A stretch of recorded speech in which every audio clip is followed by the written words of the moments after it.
todos os times estão sendo prejudicados. O meu ponto é a partir de que lugar do corpo do Gabriel se traça a linha, essa é a grande que questão. É a exposição humana deste erro. Perfeito, porque Dani. na minha percepção a linha é traçada no braço e não no ombro. Essa foi a minha percepção também, mas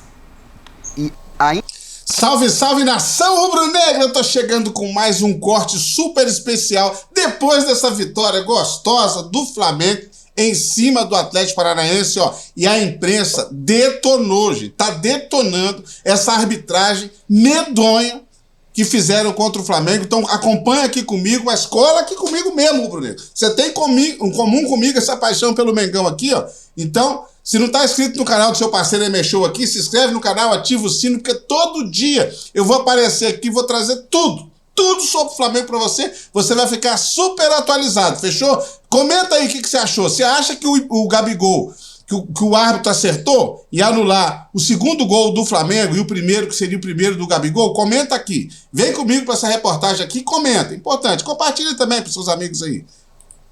ainda que tenha sido assim, a gente não pode dizer que se a linha tivesse sido traçada corretamente, porque a minha percepção é que ela está aqui e não está aqui.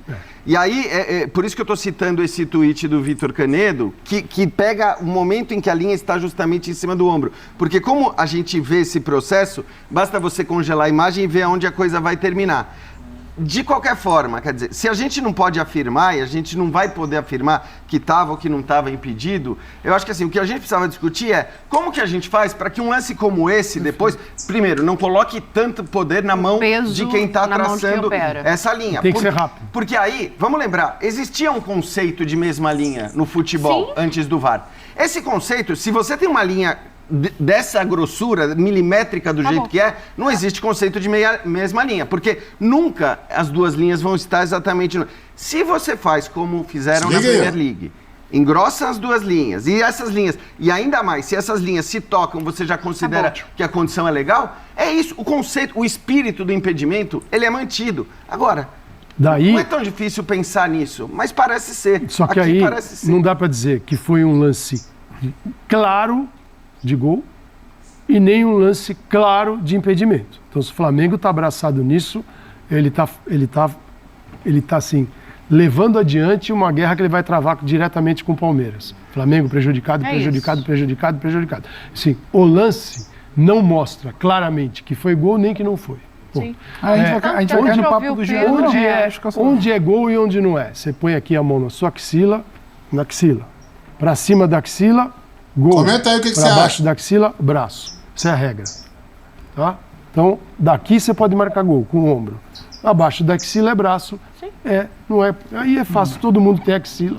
Né? Então dá para cada um em casa tentar saber se o seu gol... Mas do jeito que tá ali, tem uma que é mais gordinha, outra que é menos, vai complicar. Uma toma magrinho, outra também. É uma pena a gente ter que, por exemplo, abrir o programa falando tanto sobre isso, porque... Para mim, uma senhora classificação. Foram jogos muito duros. Também acho. Os dois jogos, o Atlético vendeu muito caro os resultados. Por exemplo, o Atlético hoje, dentro da área do Flamengo, finalizou 18 vezes. A bola aérea do Flamengo ali com alguns problemas. O Flamengo, quando pega a bola e quando conseguia fazer a transição, e estava com dificuldade para fazer a transição hoje. Fala sério, o Flamengo ganhou o jogo, fez 3 gols, pô. E o Flamengo teve... não está ainda preparado como o São Paulo gosta, os times dele sempre fazem isso muito bem feito. O Flamengo no ataque é dramática a situação para o time adversário. O Arrascaeta pega na bola, que ele acha soluções para jogadas que raramente a gente vê em outros jogos, de outras equipes da América do Sul inteira, sabe? Então, é uma pena que a gente tem que falar de arbitragem, a gente tem que discutir esse lance numa questão sem solução, quando a gente tem ali um senhor jogo de futebol para falar. Um senhor mata-mata, porque... mas aí se a arbitragem errou, né, nação? Não tem jeito, tem que falar, né, cara? Tem que falar, porque a arbitragem tem prejudicado o Flamengo. É o segundo jogo consecutivo. Concorda comigo? Comenta aí, olha os comentários dele. Eles continuam, o vídeo está ficando interessante.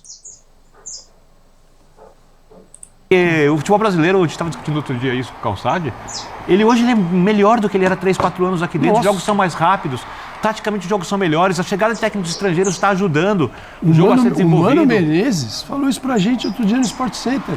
Ele disse, os estrangeiros estão melhorando. Eu achei incrível um treinador, porque ser um treinador, eu vi isso no treinador brasileiro, Você ouve o contrário, né? Não precisamos, no Brasil...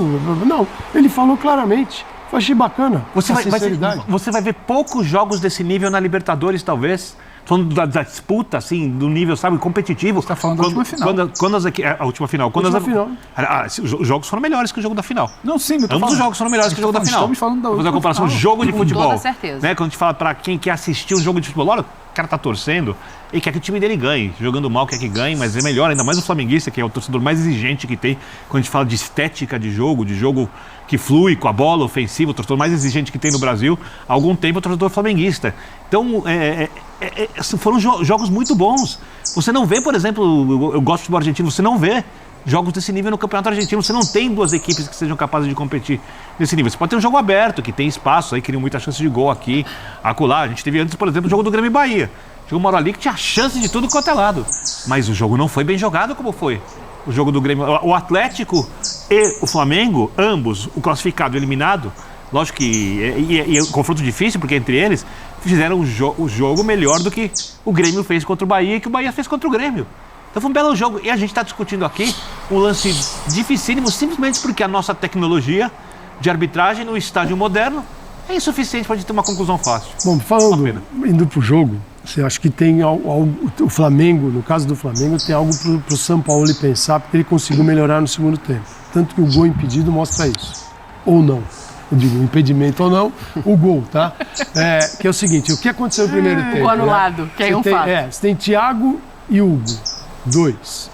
Aí você tem Everton Ribeiro, Só uma observação, Arrascaeta. desculpa, Calça, mas só pra gente ratificar aqui a informação, o Thiago Maia entra de última hora porque o Pulgar sente adutor ou abdutor? Vou checar aqui. Sente a... Agora, nação, o Thiago Maia jogou mal, hein, na minha opinião. O que vocês acham? Entrou aqui última hora, realmente o titular seria o Pulgar, mas eu achei que o Thiago Maia foi muito mal ontem. Comenta aí. Vamos seguir aqui porque fica interessante, tá? Segura aí, não sai do vídeo não, ó. Poxa, no aquecimento. Que era até, e vinha sendo titular. Então você tem Thiago e o Hugo, aí tem Everton, da direita para a esquerda, Everton, Arrascaeta e Gerson. E o Flamengo veio, e o Gabigol à frente. O Flamengo vem e naturalmente é muito forte do lado esquerdo, tem o Ayrton Lucas, tem o Arrascaeta, que fazia um movimento até para a lateral, mas o Ayrton Lucas se aprofundou pouco, primeiro ponto. O Gerson também nesse setor. Em alguns momentos, até o Everton Ribeiro, se olhava, estavam os 3 meias do Flamengo do lado esquerdo. Que é muito uma coisa do São Paulo. E depois veio até o Davi Luiz. A zaga subia e o Davi Luiz chegava naquele setor. O que faltava? Profundidade. Não existia toda essa engenharia do lado esquerdo, não produzia para o Gabigol, porque não havia o Gabigol na área e nenhum jogo para deixar o Gabigol de frente a frente com o goleiro. Não é Gabigol de costas, né? Gabigol não joga girando, joga aquela bola que sai. Poxa, Everton Ribeiro, Arrascaeta, Gerson, é para produzir. E aí tem 2 problemas. Um é do trio, que se desloca para o lado, o outro é do Gabigol, que precisa, é um gatilho. O teu centroavante, o gatilho é o movimento centroavante, a bola sai do meia. E caras que têm muita habilidade. Se for o primeiro tempo, aí vem o gol.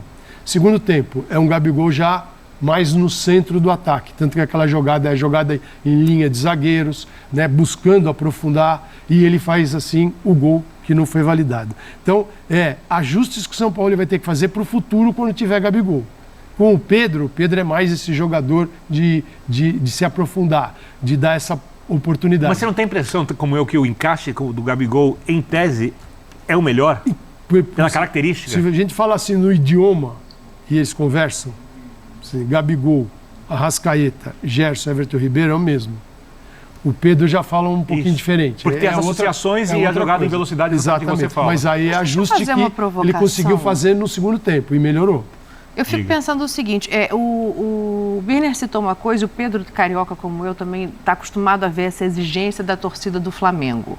Eu tenho muito a sensação de que hoje o Sampaoli arma um time, Pedro, para administrar um pouco esta vantagem também, e por isso ele coloca esses 3 homens de meio campo, por mais que isso fosse significar chegar menos à frente. Ele tinha um gol de vantagem, ele estava na casa do adversário e ele conhece bem esse adversário. Então, para mim, também é uma tentativa de administrar o resultado. Eu vi torcedor do Flamengo irritado com o primeiro tempo do jogo, que assim, mas o Flamengo vai ficar jogando assim? Porque a exigência é muito grande, mas é uma estratégia. Então, mas eu acho que tem uma... Vai lá, Pedro.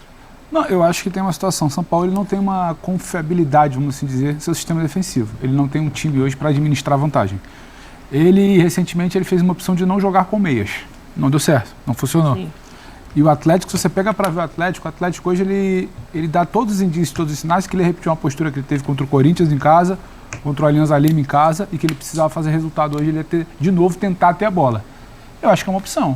O Flamengo, quando atrai adversário, ele sofre muito. Ele sofre.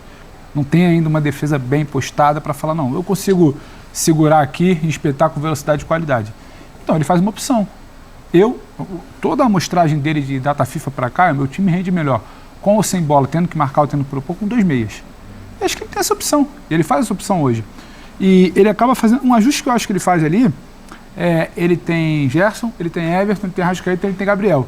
Ele tem Vitor Hugo. Esse Vitor Hugo, em alguns momentos com o Sampaoli, ele teve um pouco mais adiantado. Hoje ele dá um passinho atrás, ele joga quase que com o Thiago Maia ali. Não sei se foi exatamente uma opção de cima da hora quando ficou sem o Pulgar, se já seria Pulgar com o Vitor Hugo, mas o desenho de início de jogo é Thiago e Vitor. Não seria essa opção. Porque ele sabe que ele precisa proteger, Pedro, porque a linha de 4 dele ali ainda carece de um pouco mais de ajuste. Fala, gente, desculpa. Não, só porque assim, eu acho que o Sampaoli falou isso em algumas outras ocasiões, que assim, quando ele faz essa opção de ficar mais, ele... Ficar com a bola, né? Não é necessariamente chamar o outro time. E você também administra esse com a bola. Esse é o meu ponto, porque eu acho que assim, ele fez já, e falou isso, agora não me lembro exatamente em qual jogo foi, foi contra o Palmeiras, né? Que ele teve a opção dos 2 caras rápidos pelos lados. E que ele diz que a estratégia foi errada. E ele diz que a estratégia foi errada, mas diz que foi a estratégia. Quando ele disse, bom, eu imaginava que a gente ia sofrer um pouco, ele não falou assim, mas no começo e no primeiro tempo, e por isso imaginei que a gente ia conseguir acionar os jogadores numa transição rápida pelos lados. Então, assim, eu acho que se essa fosse a ideia, talvez ele tivesse colocado o Cebolinha, pelo menos, em campo, né? O Bruno Henrique, para tristeza dele, porque o Bruno Henrique... Pelo menos 3 semanas. Exatamente. Então é uma péssima notícia para quem quer, ou para quem pode querer jogar dessa maneira, de repente, em algum momento. De qualquer forma, eu acho que tendo esses meio-campistas ofensivos que o Calçado citou, certamente a ideia dele... É uma coisa certa, gente. Analisa comigo. Se tivesse com o BH lá, o Flamengo teria o escape, né? Teria com um cara para que, de fato, ele se preocupasse. Mas ontem nós não tínhamos o Bruno Henrique, que vai ficar pelo menos 3 semanas aí, como foi dito aí, sem poder jogar. Agora, se tem ele, você tem a opção de deixar os caras preocupados com o contra-ataque, porque ele é veloz, né? Comenta aí se você acha que é isso mesmo. Era ficar mais com a bola, quer dizer, era produzir um pouco mais, era fazer talvez o que o Flamengo fez nos 10 minutos iniciais do jogo.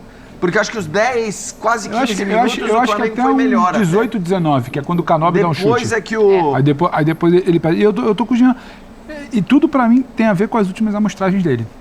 Ele tenta um time, não vai, ele vai pra uma data FIFA, ele volta, ele tenta que precisa ter 2 meias, ele tenta uma outra opção de se defender com os caras de esticar de velocidade de ponta, como o Jean falou, não dá certo, então eu vou ter a bola. E ele causa problema. O primeiro tempo do Atlético Paranaense é muito bom, dos 15 e 18 pra frente. O início do jogo, o Atlético, não sei se tem um pouco de ansiedade, não sei se tem também só o trabalho do Flamengo. O Flamengo controla, o Flamengo dita, o Flamengo até chega, de certa forma ali. Depois que a bola, se não me engano, é um chute do Canóbio, acho que 18, 17, 19 minutos por ali. Dali pra frente o Atlético começa a se acertar no jogo. Mas até ali, a opção do São Paulo é uma pena que ele não vai falar, até pra gente saber se era a ideia. Mas se mostra acertada. Ele tem a bola, ele retém a bola. Ele posiciona o Vitor com o Thiago Maia, ele protege a linha de 4, ele tem muita qualidade com os homens da frente, ele retém a bola. Depois a coisa desanda, ele tem que corrigir para o segundo tempo. Só que eu acho que passa por isso. Quando perde essa bola. Então... Ele ainda não tem essa garantia. Talvez ele não vá verbalizar, e não é isso também, não é papel dele. Mas ele ainda não tem uma segurança para ele virar e apostar que ele vai segurar sem ser com a bola. E contra o Palmeiras, eu vendo o jogo, acho que ele também imaginava o seguinte, com o Luiz Araújo, o Cebolinha, era o Pedro, ele subiu para marcar a saída, achou que ali ele ia roubar a bola e contra-atacar. E ali não funcionou. Então ele subia, perdia, o Palmeiras saía. Porque ele tinha visto o São Paulo marcar bem a saída de bola e matar a saída de bola do Palmeiras. E ele fica com o time assim, é outro time. Quando você tem... O jogo anterior do Palmeiras. Hoje, do Palmeiras para hoje, assim, não tem nada a ver, porque você tem 2 caras agudos pelos lados, hoje não tinha nenhum. Mas não se pode dizer que Arrascaeta, Gerson, Gabigol não tem velocidade. São muito rápidos. Aqui, porque aqui a velocidade aqui também conta. A velocidade do passe, a velocidade para encontrar o espaço para fazer o passe. Se for buscar tipos de velocidade... Você pode fazer uma transição rápida sem carregar a bola, né? Você tem velocidade de tomar decisão, velocidade com a bola, velocidade sem a bola, de antecipação. A velocidade de raciocínio do Arrascaeta é um negócio impressionante. Tudo isso é velocidade, né? E isso você encontra no jogo. Ele fica imprevisível. Mas por que o Vitor Hugo precisa vir jogar um pouquinho mais perto do Thiago Maia? Porque o Pulgar marca muito melhor do que o Thiago Maia de qualquer como jeito. Primeiro homem. Viria de qualquer jeito. Porque o Everton consegue voltar. E eu acho que dos fundamentos, porque aí fica o Everton Ribeiro e Gerson, formando quase um quarteto. Eu não sei, porque o primeiro tempo do Everton Ribeiro não foi no melhor rendimento que ele poderia ter, justamente porque eu tinha a sensação de que em muitos momentos ele estava sozinho naquele espaço Dani, do campo. aí você e o jogo todo do lado esquerdo. Exatamente. O Vitor Hugo sai um pouco mais. Com bola, a explicação do Vitor Hugo com ele, é sem bola. Tem que fazer uma escolha. Para fechar. Você tem um time de futebol, você precisa decidir aonde você vai investir mais e aonde você vai correr mais riscos. Então, se você tira o Everton Ribeiro, você coloca mais um jogador de marcação ali, coloca um lateral para espelhar um lateral, por exemplo. A torcida estava reclamando, vai reclamar ainda mais. Né? Qual é a ideia? É exatamente fazer um jogo muito mais forte pelo lado esquerdo, porque você tem o Gerson, que com o Sampaoli é um dos jogadores de mais compreensão do modelo de jogo, compreensão rápida, porque ele já conhecia o Sampaoli já o conhecia do Marseille. O Arrascaeta ganha muita liberdade com o Sampaoli. Porque se você pensar no tempo do Vitor Pereira, o Arrascaeta várias vezes era obrigado a voltar para recompor linha de meio e tal. Com o Sampaoli, ele não tenta... O Arrascaeta é muito mais um jogador para ele achar o espaço para receber a bola, para associar com o Gerson, com o Gabigol, ou com o Pedro se estiver jogando, com o volante. Se for um jogo contra um time menos perigoso, quando o Ayrton Lucas passa, e a passagem do Ayrton Lucas pelo lado esquerdo é uma passagem muito boa. Esse jogador cresce cada vez mais. Tem um lance que ele chutou a bola na trave hoje, numa das poucas vezes que ele passou por ali. Né? Ele passa atropelando a marcação. Então, se você não pedir para o Everton Ribeiro voltar para recompor do lado direito um pouco mais, você vai ter que pedir para o jogador do lado esquerdo voltar. E aí vai ser o Arrascaeta. Alguém tem que fazer esse papel. Não dá para você marcar com 3 jogadores no meio campo, 4 atrás, e ficar 3 jogadores soltos, mais ou menos como acontecia no passado, quando o Flamengo conseguiu ganhar os campeonatos, tendo muita dificuldade por causa da coletividade dos adversários e vencendo muito por causa da técnica. No esquema emergencial e o necessário e o único possível que o Dorival fez, por isso mérito do Dorival. Mas com esse elenco você precisa produzir mais futebol, com e sem a bola. Aqui ele potencializa o lado esquerdo, usando o que ele tem de melhor e o que está funcionando melhor. É isso aí, Nação Rubro-Negra. Concorda com o que a galera tá falando aí? O que você achou? Deixa suas impressões aí. Tô chegando lá. Até o próximo vídeo. Um beijo no seu coração rubro-negro. E ó, tamo ligado aí. Fica ligado nessa arbitragem aí, tá?